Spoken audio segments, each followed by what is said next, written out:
وہ پیغمبر جو اللہ کے پیغام پہنچایا کرتے تھے وہ اسی اللہ سے ڈرتے تھے اور ایک دوسرے مقام پر فرماتا ہے اذا تتلى عليهم آیات الرحمن خروا سجدا بقیا، جب ان نبیوں پر اللہ رحمان کی آیات تلاوت کی جاتی تھی تو وہ سجدے میں بے اختیار گر جاتے تھے اور ان کی آنکھیں اشکبار ہو جاتے تھے۔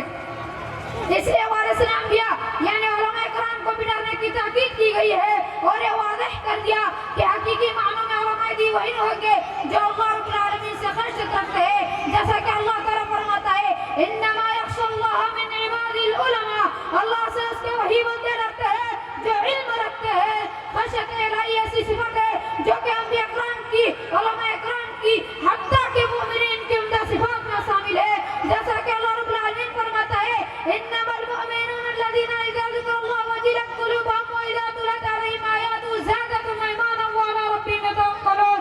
مومنوں کی شان تو یہ ہے کہ جب اللہ کا ذکر کیا جاتا ہے تو ان کے دل دہل جاتے ہیں اور جب اس کی آیت پڑھ کر سنائی جاتی ہے تو ان کے ایمان کو اور زیادہ کر دیتی ہے اور وہ ہر حال میں اپنے پروردگار پر بھروسہ رکھتے ہیں۔ معزز حضرات، اللہ کے فرشتے جو ہمیشہ اللہ کی تسبیح و تحمید، کبریائی و بڑائی، تعریف و توصیف میں مشغول رہتے ہیں، وہ اپنے رب کے کسی بھی حال میں نافرمانی نہیں کرتے، اللہ سے اتنا ڈرتے کہ ان کے بارے میں قرآن کہتا ہے وَهُمْ مِنْ خَشْيَتِهِ مُشْفِقُونَ، وہ تو اس کی ہیبت سے خود ہی ڈرتے رہتے ہیں۔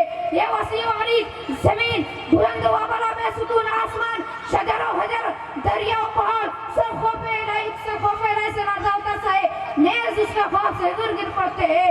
آیا امام الانبیاء محمد صلی اللہ علیہ وسلم کے خشیت الہی کے بارے میں صرف ایک حدیث سنیے۔ مطرف رضی اللہ عنہ کے والد عبداللہ رضی اللہ عنہ بیان کرتے ہیں رأیت رسول اللہ صلی اللہ علیہ وسلم یصلی وفی صدری عزیزا کعزیز الرحم من البکاء، میں نے رسول اللہ صلی اللہ علیہ وسلم کو دیکھا، آپ نماز پڑھ رہے تھے، آپ کے سینے سے رونے کی وجہ سے ایسی آواز آ رہی تھی جیسے کوئی چکی سی چل رہی ہو۔ لیجیے صحیح بخاری کے حوالے سے نبی صلی اللہ علیہ وسلم کی خشیت الہی کے بارے میں ایک واقعہ سنے اور عبرت حاصل کیجیے۔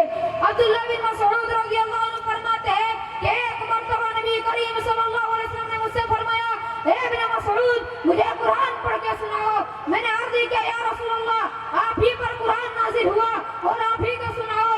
آپ صلی اللہ علیہ وسلم نے کہا ہاں سناؤ، میرا دل چاہتا ہے کہ میں تم سے قرآن سنوں۔ چنانچہ عبداللہ بن مسعود رضی اللہ عنہ کہتے ہیں کہ میں نے سورۃ النساء کی تلاوت شروع کر دی اور جب اس آیت پر پہنچا فَكَيْفَ إِذَا جِئْنَا مِنْ كُلِّ أُمَّةٍ بِشَهِيدٍ وَجِئْنَا بِكَ عَلَىٰ هَٰؤُلَاءِ شَهِيدًا، بس اے نبی پاک صلی اللہ علیہ وسلم کیا ہوگا اس دن یعنی قیامت کے دن جس دن ہر امت سے گواہ طلب کریں گے اور ہم آپ کو ان لوگوں پر گواہی دینے کے لیے طلب کریں گے۔ عبداللہ بن مسعود رضی اللہ عنہ کہتے ہیں کہ اس آیت کریمہ کا پڑھنا تھا کہ آپ صلی اللہ علیہ وسلم نے فرمایا اے ابن مسعود ٹھہر جاؤ، میں ٹھہر گیا اور آنکھ اٹھا کر دیکھا تو آپ کی آنکھوں سے آنسو جاری تھے۔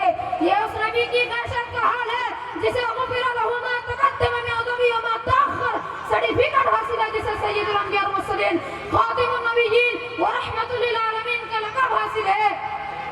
میرے اسلامی بھائیوں، جب تمام فرشتے، زمین و آسمان، چرند و پرند، سورج چاند، ستارے، پہاڑ، درخت پودے اور پتھر سب اللہ سے خشیت رکھتے ہیں تو کیا ہمیں اللہ سے خوف کھانا نہیں چاہیے؟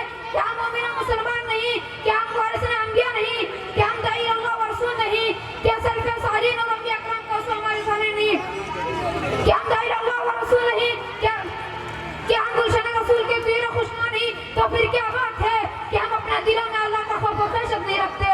کیا اللہ تعالیٰ نے یہ نہیں فرمایا وَأَمَّا مَنْ خَافَ مَقَامَ رَبِّهِ وَنَهَى النَّفْسَ عَنِ الْهَوَىٰ فَإِنَّ الْجَنَّةَ هِيَ الْمَأْوَىٰ، جو شخص اپنے رب کے سامنے سے کھڑا ہونے سے ڈرتا رہا ہوگا اور اپنے نفس کی خواہش سے رکا ہوگا تو جنت ہی اس کا ٹھکانہ ہے۔ کیا نبی کریم صلی اللہ علیہ وسلم نے یہ نہیں فرمایا کہ 7 لوگوں کو عرش الہی کا سایہ نصیب ہوگا، ان میں سے وہ شخص بھی ہوگا رجل ذکر اللہ خالیا وفاضت عیناہ، ایک ایسا آدمی جس نے تنہائی میں اللہ کو یاد کیا اور خوف الہی سے اس کی آنکھیں بہہ پڑے۔ میرے اسلامی بھائیوں، جب آج ہم مسلمانوں کی حالت زار کا شکوہ کرتے ہیں، کیا ہم نے کبھی سوچا کہ آج مسلمانوں کی حالت، آج مسلمانوں کی اکثریت شرک و خرافات میں مبتلا ہے؟ شرک یہ بھی ہے کہ اللہ کے علاوہ کسی اور سے خوف کھایا جائے۔ امام الہند علامہ ابوالکلام آزاد رحمہ اللہ کہتے ہیں کہ دنیا میں متضاد چیزیں جمع ہو سکتی ہے، آگ اور پانی ممکن ایک جگہ جمع ہو جائے، شیر اور بکری ہو سکتا ہے کہ ایک گھاٹ سے پانی پی لے، لیکن اللہ پر ایمان اور غیر اللہ کا خوف، یہ دو چیزیں ایسی ہیں جو کبھی بھی ایک دل میں جمع نہیں ہو سکتے۔ میرے اسلامی بھائیوں، اپنے دلوں میں خشیت الہی پیدا کرو اور خشیت الہی سے کبھی غفلت نہ برتو۔ آج ہم زلزلہ سے ڈرتے ہیں، کبھی ہم ایک زلزلہ تھے، آج ہم غیر مسلموں سے ڈرتے ہیں، کبھی غیر مسلم ہم سے ڈرتے تھے۔ وہ ہمارے اسلاف تھے جنہوں نے اپنے دلوں سے غیر اللہ کا خوف نکال کر خوف الہی کو اپنے دلوں میں بسایا اور سمندروں میں اتر گئے، جیسا کہ علامہ اقبال رحمہ اللہ کہتے ہیں، دست تو دست ہے دریا بھی نہ چھوڑے ہم نے، بحر ظلمات میں دوڑا دیا گھوڑے ہم نے۔ آخر میں اللہ تبارک و تعالیٰ سے دعا ہے کہ وہ ہمارے دلوں میں خشیت الہی پیدا کر دے، آمین۔ وآخر دعوانا الحمدللہ رب العالمین، والسلام علیکم ورحمۃ اللہ وبرکاتہ۔